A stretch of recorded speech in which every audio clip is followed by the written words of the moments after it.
Ayan, magandang umaga. Bale ito, proceed na tayo dito sa pipinturahan nating simbahan. Na kung saan, andito na yung tropa. Bali, ito na yung mga pinturang pang primer natin mga kumbati. Gawa ng outdoor to. Yung mga i-apply nating pintura is solvent. Ito, acrylics primer ng Buisin. Ito. Sa pagtitimpla nito mga kumbate ng acrylics, dapat po meron kayong tinatawag na reducer, acrylic reducer, kasi nga pag purong ganito yung mahirap po itong ipahid kasi gawa nga ng napakalapot. Pag meron kayong 20% lang na acrylic reducer, yan hindi na siya masyadong malapot mga kumbate pag ina-apply nyo na. Bali ito lahat to, anuhan namin to. Itong hindi masyadong napantay sa pagpa-primer, pa-primeran ulit namin yan. Gawa ng hindi pantay. So ayun lang. Okay na. Kumbate, share lang sa konting kaalaman sa pinambubukas ko nito mga pintura, kahit any kind of color o any kind na pintura mga kumbate. Ayan, kung para hindi kayo mahirapan sa pagbukas, coin lang, coin. 5 piso, 2 piso, 5 pesos, 10 piso, basta coin, piso, pwede. Bali ito, ginamit natin ngayon, 5 piso. Ayan. Ito lang yung pinambubukas namin mga kumbate. Ayan. Gaganon nyo lang siya. Pre, buksan mo nga pre, kasi hindi ko maanohan pre. Gawa ng may nahawakan tayong cellphone. Ayan. Yan lang yung pinagbubukas namin. Yan, share lang yan mga kumbate kung wala kayong makikitang pambukas. Pwedeng pwede yan. Coin lang, makakabukas na kayo. Kasi nga gawa ng minsan, kadalasan doon tayo sa ibabaw ng bubong o sa ibabaw, sa itaas, wala kayong makikitang pambukas. Kung meron kayong coin sa bulsa mga kumbate. And pag nagpipintura, hindi ako nawawala ng coin dito sa bulsa. Gawa ng pag ayaw ko na maghanap ng pambukas. Gusto ko pag nagbukas, meron agad. Kaya meron ako lagi sa bulsa mga kumbate. Ayun lang naman. Coin lang. Ayan. Before talaga mag-start sa pagpipintura mga kumbate, mag-apply ng primer, pinapakuskus ko muna yung mga nakabukol o nakaumbok na part. And hindi ko na yung pinapagamitan ng lansa or yung paleta na tinatawag. Hindi ko na yung pinapagamitan mga kumbate. Gawa ng yung semento, matagal na at saka matigas na. Masakit na gawin sa kamay pag kinuskos, kaya pinapagamitan ko lang ng martilyo. Papaluin na lang para madurog. Ayan, mahulog naman dali. Naman mga kumbate, hindi naman masyadong matigas na pag ginamitan siya ng martilyo. Ayan. Ayan. Kaya kung gagamitan natin yan ng paleta na yung pangmasilya, matigas ho. Kaya ay pinapagamitan ko lang ng martilyo. Yung mga nakaumbok na part, makikita nyo mga kumbate. Yan ay simento yan na tumigas na hindi masyadong nalinis. Ayan. So ayun lang. Okay, ito na. Talagang inuumpisa na namin mga kumbate yung pagpa-primer ng acrylics primer white. Ayan, mas pinakamahalaga po talaga yung pagpa-primer mga kumbate. Gawa ng pag hindi mo siya na primeran ng maayos, may tendency magtuklapan yung pintura o masira yung trabaho nyo. Dapat po talaga sa pagpa-primer, dapat po talaga pantay. Kagaya nung kanina, hindi po pantay yung yung pagpa-primer nila, kaya inulit po natin yung pagpa-primer. Ayan, inulitan ko po. Pinatungan po natin ng isang beses para maging pantay. Pag nagkulay na tayo mga kumbate, pantay na pantay ho. Di po pwedeng doon sa kabilang part makulay, pagdating dito sa may kabilang part hindi masyadong makulay, kaya gawa ng yung pagpa-primer nun hindi ho pantay.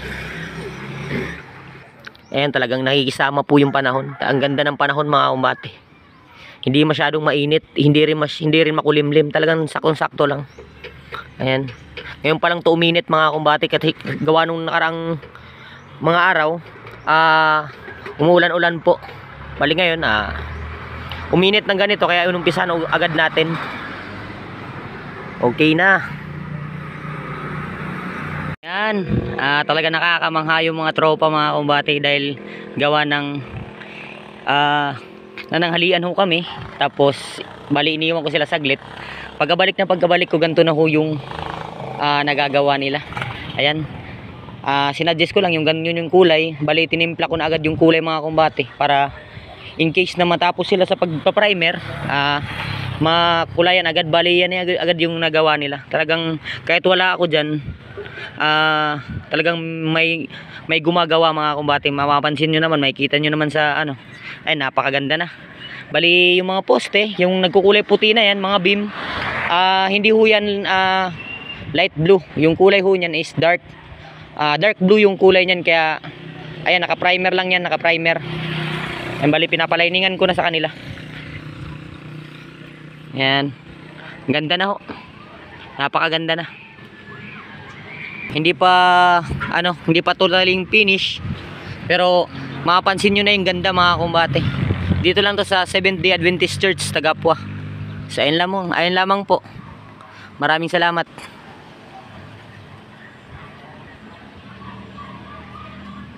Share lang mga kumbate sa mga ganyang klaseng trabaho. Sabi ko dati sa kanila, kung sino yung sinasamahan nyo sa mga trabaho mga kumbate, kung kumbaga sa akin, sumasama sila.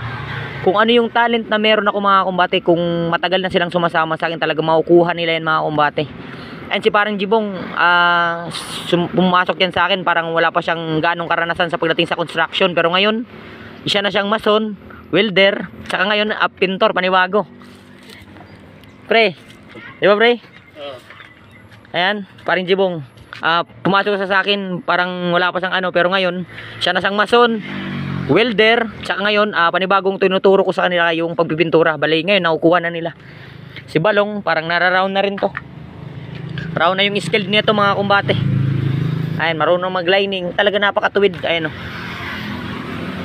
Lining sa mga singit-singit, kayang-kaya nila. Dati parang nanginginig-nginig pa yung kamay, pero ngayon talagang ano na, bihasa na. Sabi ko naman sa kanila, yung pagtatrabaho, mahirap lang yan sa umpisa, pero pag nasanay ka na, doon makikita na, doon mo malalaman at makikita mo na madali lang pala. Ayan. Bali ito yung ginawa namin mga kumbate sa loob ng pangatlong araw namin to ngayon. Ayan si Balong, parang Jibong, tsaka si ano, yung isa nating kasama hindi pumasok ngayon. Ayan. Very good. Yun. Bali ang ganda na mga kumbate. Ito na, bali nalagyan ko na ng ano, bilog yung gitna kung saan dyan isusulat yung logo ng Seventh-day Adventist. Bali makikita nyo yung kulay puti na yan mga kumbate. Hindi ho yan beam, bali pintura lang yan, niliningan ko lang kasi nga gawa ng medyo naantala yung pagbibim doon sa may babaw. Kaya sabi ko, kaya naman yung anuhin na i-lining na lang natin gamit pintura. So pumayag naman sila. O bakit yun na yun ngayon. Ayan, anin ko lang mga kumbate, nakakamangha tong tropa. Dahil ito si Pare Jibong at si Balong, mga labor natin to, mga isa sa mga labor ko, kung saan ayan, nakaka-amaze lang kasi yung dalawa na to pintor na ho ngayon. Ito, bali tinuruan ko lang kahapon kung paano mag-lining.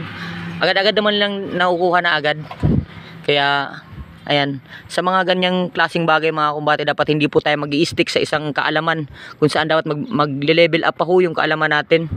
Ayan, si Balong, napakaano nito Balong.